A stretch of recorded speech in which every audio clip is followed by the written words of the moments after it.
Nick Carter, co-founder of Farmers Market. Let's give it up for Nick.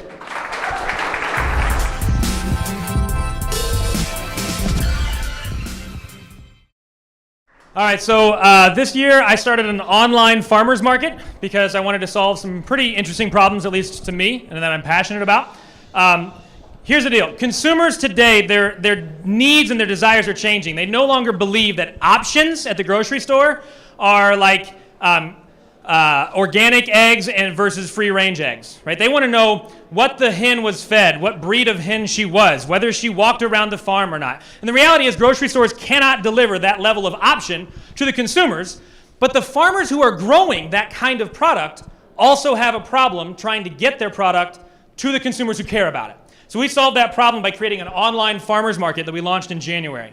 So it's an open and online farmers market, unlimited suppliers, unlimited options. The team is myself and Ryan Thomas. He wasn't able to make it tonight, but Ryan's a former restaurateur. How many of you have ever worked in food service, worked in a restaurant before? You know that things got to run on time, right? So Ryan's our guy who makes the trains run on time, and there are a lot of trains that run on time. So he's the ops guy, which is really important. This is a slide that's supposed to tell you that if you think that local food is just a small little cute niche, you're wrong. It's huge. Even when you carve up the grocery industry into the small niches that we exist in, this is a massive addressable market.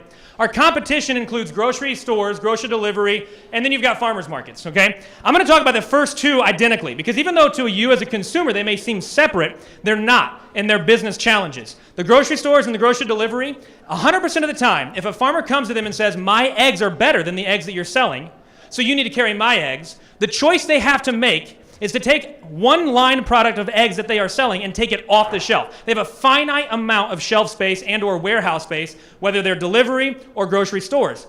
We don't. Farmers markets have the same problem, a little bit different. It's the fact that if you put 20 egg vendors at one farmer's market, they don't have enough foot traffic to support them all, so it doesn't make anybody any sense to come there, and so they lose their vendors. So they also have to limit the options that exist at farmers markets. Never mind the fact that everybody loves the food you can find at farmers markets, but it is the most inconvenient way possible to go grocery shopping. So we solved that problem. Our edge is around just-in-time inventory. We wrote our own software, our own custom application. And what it does is it allows us to have no inventory costs. We carry no inventory, we have no warehouse. We never see the product until it's ready to be delivered. We have no cold storage, we have no regulatory tape. I'm being invited to speak at the Indiana State Department of Health Food Safety Symposium about how we got around food safety laws through our proprietary technology. Endless customer options and unmatched convenience. So how's it work? So you go online and you shop. And when you go online and you shop, you're actually shopping directly from the vendors. They uploaded their products. They wrote descriptions about their products. They set their prices. They set their inventory. Okay, you're ordering from the vendor. What we do in the back end is our software collects all those orders, they batch them out, and they send them to the vendors and tell them when they need to have them there, at what time, and who it's supposed to go to. So we can handle just-in-time inventory. So we call it a pick ticket. And then we deliver. We route it and we send it out all over the city. We currently service the 9-county area around Indianapolis. So here's the way this worked. In Q1, we just had this random idea. We built an R1 product, and we tried to see if we could find vendors to actually join it, and if they were customers that would buy from it. And that worked. We had a lot of kinks. So Q2 was all about working out the kinks. We needed to make sure that if we got like 100 orders in a week, we could actually deliver them all and not just trip all over ourselves, which was actually a problem for a while. So we had to have Ryan, right? He made the trains run on time. We figured all that stuff out. We said, okay, everything's working. We've got vendors in the market. Now we need to see if people actually care about this. So in Q3 of this year, between May, June, July, and into August, we started piling a little bit of money. We had $10K that we put into the company to spend on advertising and new customer acquisition. We doubled our quarter-over-quarter sales. We brought in double the number of customers. This is, in the green box on the left, is the actual. This is usually what entrepreneurs put on the slide when they want to show what it could look like, and please give me your money. This is what we did, okay? This is what we did. And if you see, like May, June, July, August, that was like high fives all around the office. It was exciting. You guys have been there. It was awesome, right? And then if you're wondering what the heck happened in the middle of August, it's very simple. We ran out of money. So we said, we got to stop advertising. And we stopped advertising, and we stopped doing any new customer acquisition and any new stuff like that. And we were terrified that all of our customers would disappear because we stopped advertising. But they didn't. And it kept growing, and we haven't spent any money on new customer acquisitions. Well, that's some money on new customer acquisition since then, because we are in a fundraise right now to go, look at that. We got to do that again. Let's do that again next year. Yeah, that's what we're doing right now. That's farmersmarket.com.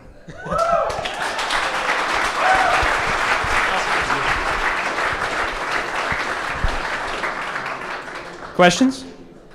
Good job, Nick. Sean, you want to kick us off this time? So you talked a lot about the investment you made to acquire customers. What is the cost of customer acquisition, and how do you reduce that as you start to scale the organization?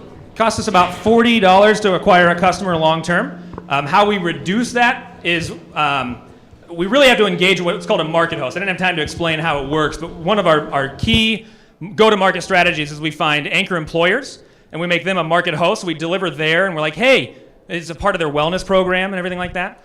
The more we engage them in the process, the lower that customer acquisition comes down. Right now, the primary thing that's our customer cost of acquisition is discounts. It's give half off your first order and stuff like that. And we're still dialing in as to how much we really need to give away for it to be enticing and how much is just stupid to give away. But yeah, there's a lot of metrics to play with on that.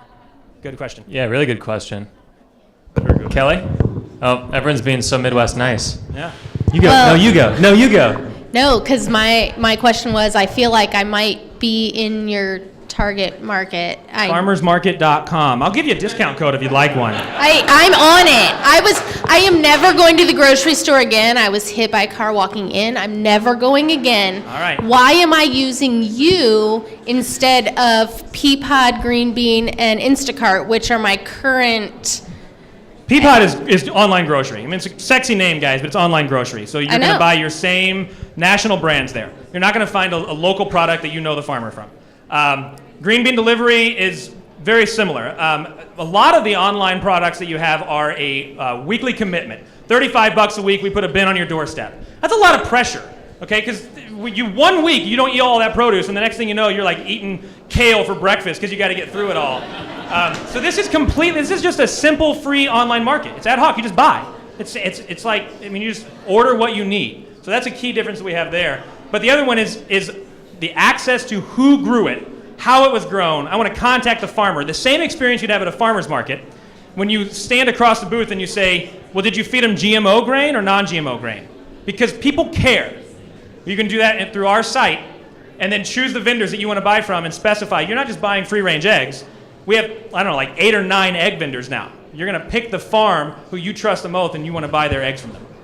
Yeah. You're going to lose your time window, Kelly, No, if you so, don't ask your question. well, I'm going to come back. Slow clap a shark off? Yeah.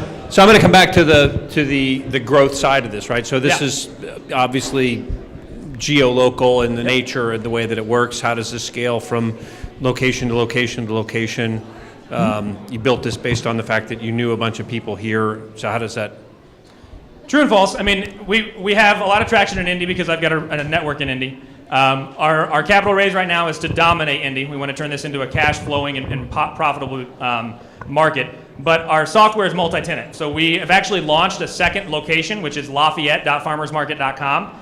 Totally different set of vendors, totally different shopping experience, totally different customers, totally different delivery mechanism. All the same software, plug, play, click, go, go. We can do the same thing in Cincy. We're going to go into other markets around here and expand the same way. Want more secrets from inside the minds of entrepreneurs and innovators around the world?